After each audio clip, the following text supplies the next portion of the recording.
Welcome back to my channel, and if you're new, welcome. You're on Gist Books with Marie, and I am Marie. And it's always a pleasure being here with you, gisting books.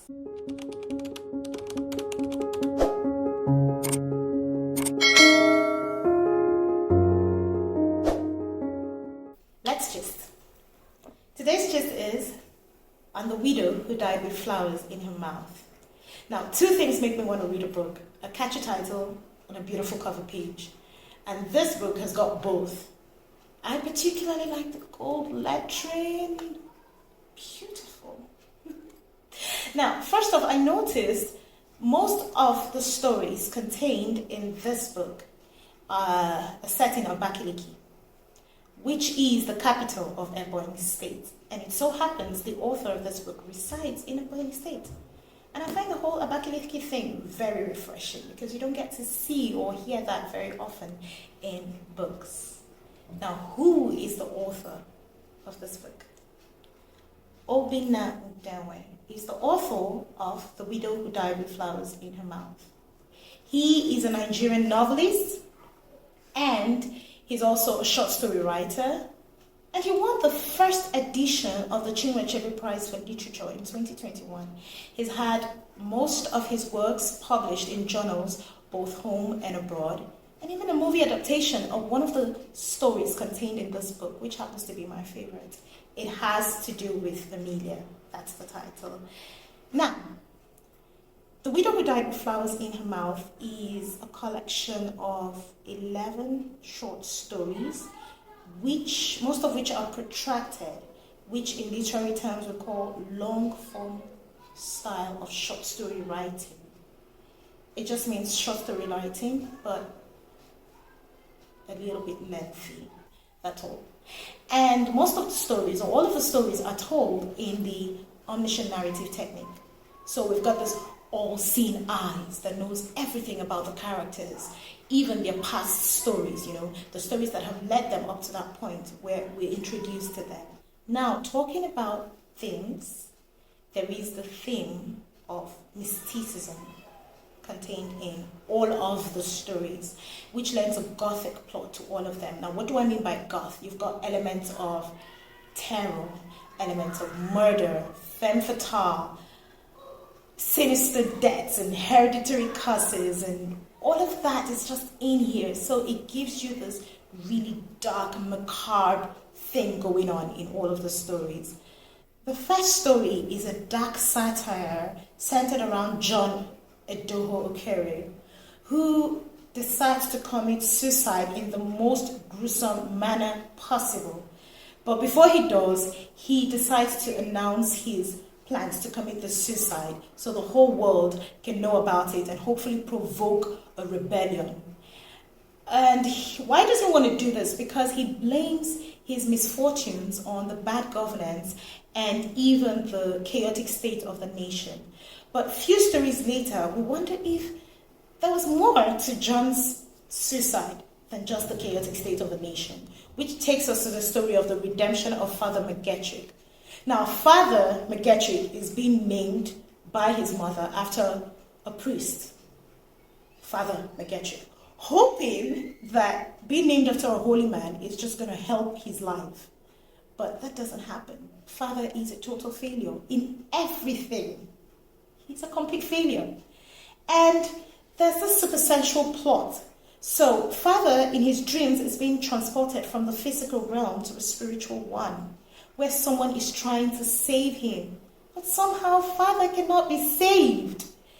And we wonder, what is it, Father? What is in your lineage that will cause you to be just unsavable? And there we realize his uncle was John. And eventually, Father's father-in-law comes to give him some pieces of advice, and we hope Father actually does something about that. Now, there are other stories. There's the story of a curvy bombshell who ensnares a plumber with her killer aura. I mean, she's got killer cars and killer moves and even a killer past. Emphasis on the word killer. The widow who died with flowers in her mouth transports us to another part of Africa, which is not stated in the story. But with names like Mwani and Senelisiwa, I'm hoping it's South Africa. I hope I'm correct. Now, there are other stories in this book, like the story of the tamarind. The tamarind denotatively here being a tree in a place, but symbolically representing danger and death. And there are other stories too, like the story of the Obama tailoring, a very interesting story about this woman who returns from the city to the village and everything becomes chaotic. She just introduces chaos into the village, both on the side of the men and the women. There's just trouble because Obama tailoring is in town. Now, there are other stories there, and it's just all dark and sinister. That's all I can tell you about this book. Now, let me put it this way. You've got Dan Brown, dark and interesting, or you can say dark and exciting. And then you've got Stephen King, dark and disturbing. Obinna Udenwe's stories are dark and disturbing. And for me, that is really interesting. I find that really new. You don't see a lot of Nigerian writers do stuff like that.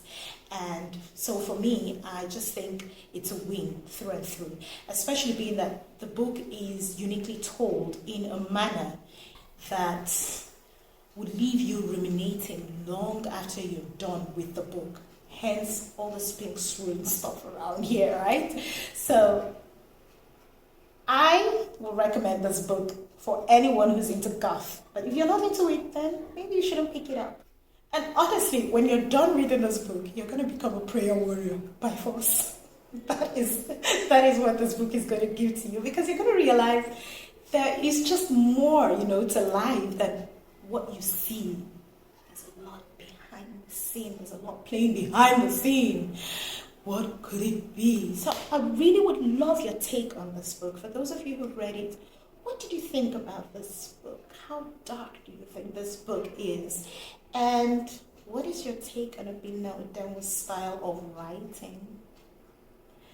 Now, for me, it's a series of mysteries. And let me point out that all of the stories end tragically. So be ready. Have you enjoyed this gist? If you have, do press the like button and don't forget to subscribe and turn on post notifications so anytime I drop a new video, which I do every Saturday at 8 p.m. GMT, you will be aware. And do me this favor, share this video. You never know who out there is looking for some dark, beautiful African book and is not even aware that this book sure exists. So you share, and we just might have a lot of people picking up this book and having a great time reading it. And because it's a collection of short stories, you don't have to rush over it. You can just take your time and gloss over the pages and have fun reading it, whether you've got the time or not. It's just that kind of book. So I look forward to knowing what you think about this book in the comment section and what you think about this gist. Do drop your comments and I will be so glad to read. Until I come your way again soon, do stay blessed, do stay reading, and do stay reading. Ciao!